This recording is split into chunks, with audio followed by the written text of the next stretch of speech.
You going where next? Oh man, I feel bad for you. Man, you ain't gonna get no schools there. That place is terrible. Full of dysfunction and drama. Oh, I've been to that unit before. Worst unit I've ever worked for. We've all heard these opinions when it's time for you to go to your next duty station. But what should you do to formulate your own opinion? Alright, welcome back to the channel. My name is Drill Sergeant French, and on today's episode of Here's the Drill, I'm going to be talking to you about adapting in a new unit. Again, if you like the video, hit that like button for me, smash that subscribe button for me. Don't miss a video. It helps me out. It helps get this content out there. I want to hear back from you. Give me all the reviews in the comments below. Let's get into it. Now, adapting in a new unit can be a difficult process. It can be a learning process. It can take some time for you to get situated as a soldier and as a leader. Now, every 3 years, you're going to rotate units. Sometimes shorter, sometimes a little longer. But for the most part, at that 2 year and about a quarter, you can start communicating with branch about getting that new unit. And now the first thing that's going to happen is when you get that new unit and you select that new unit, or you're in the midst of getting a unit and speaking with branch, do your research on the unit. Take the time to learn about that unit, about what they did in the past,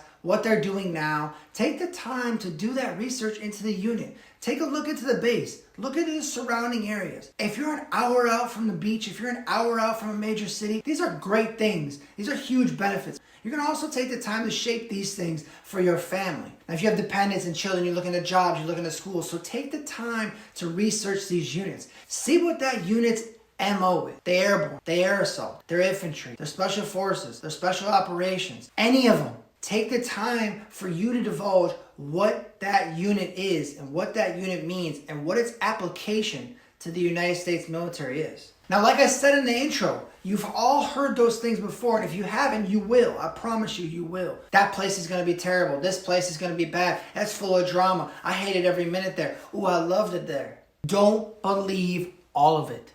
When I first went down to Fort Bragg, everybody said, you're going to Fort Bragg. I'm so sorry for you, and you're going to hate it there. And I got to my company down at Fort Bragg, and there was a lot of my MOS in the room, 50, 60, 70 of us. But only 10 of them were ever doing their job. And so when I started to identify and see that identifier was, those were the 10 that wanted it. Those were the people that wanted it. Those were the people that worked hard, put themselves in position. They were ready to go on to missions. They were ready to go on deployments. They were ready to go on TDY. They were ready. They continuously groomed themselves in their technical skills, their tactical skills. So when their name was called, the commanders and the platoon sergeants, they relied on them. So they enjoyed their time at Fort Bragg. They loved it. But for the 80 to 85% of the others that sat in the back and didn't care and weren't motivated, didn't want to be there, of course you hated it. Because you weren't trying, you weren't motivated, you didn't do what you wanted to do. But that 80% made up 80% of the company. So it had 80% of the opinion. So you need to identify where you are in that. Are you in that driven part, that motivated part? Are you in that? And that's a big deal, that you don't believe all the hype about the duty station that you're going to. It might be something that fits more of your need. You might like the South more than you like the North. You might like the North more than the South. You might like the cold. You might like the heat. These are some things that people will use to diminish that unit or that duty station, and it had nothing to do with the unit. Now, one absolutely huge point that you need to make when you're adapting into a new unit is your first impression. Your first impression is enormous. It does not matter whether you're a private, a sergeant, a staff sergeant. It does not matter, but that first impression is huge. When you go there, have a new uniform. Look good. Get it pressed. Buy one. You have a clothing allowance. Buy one.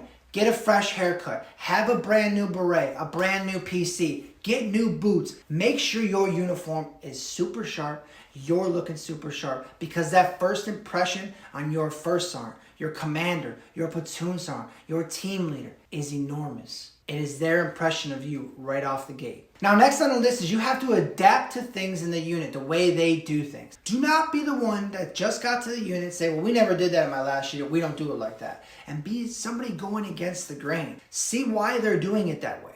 And maybe, just maybe, you can bring something from your last unit and say, this is how we did it, and we made it better. So you might already have a niche that you can come in and be like, this is a good way to do this. But you need to adapt to things in the unit and take your time to realize that every unit is different, every operation is different, and how their mission tempo works. So you need to continuously adapt and kind of sit back the first couple weeks and just take everything in, figure out how everything goes, and then come through with some possible changes or solutions. But do not point out things negatively if you don't have a positive solution. Now, I talked about this in a previous episode, surrounding yourself by success. That starts so early when you get to a new unit. This is a very difficult thing to do when you're adapting in a new unit, is to kind of find your niche, your group of people that are successful and they're driven like you. It's gonna take time to do that. So watch what you say, watch how you handle things, and find those people in there that you click with, and people that are gonna push you or motivate you or just give you that person cares about me. That person's gonna lead me. That person wants to get the best out of me and the best for the unit. So surround yourself by those successful people. And the last thing about adapting in a new unit is this. Your work ethic will always show. Don't be afraid to work and be afraid to volunteer for this or be afraid to volunteer this, because some other people will be like, that's just the new guy. That's just the new soldier. They're just goody two-shoes. That's just your work ethic. Don't ever be afraid to step out of your comfort zone and go in there and bust your ass to make that first impression. Make people want to pick you to be on your team. Make the command know that you know what you're doing. You know what you're doing. Make them want you to be in their unit and happy that you got selected to come to their unit. That's the way you're going to build a name for yourself. That's the way you're going to separate yourself from your peers in your new unit. That's the way you're going to seamlessly adapt into your new unit. And that's the drill. Hit that like button, comment button, or subscribe, and let me know if there's anything that I could be doing better on the channel. I want to hear from you. I want to hear about topics you want to hear. Let me hear in the comments below. Hit me in my Instagram. Dominate the day.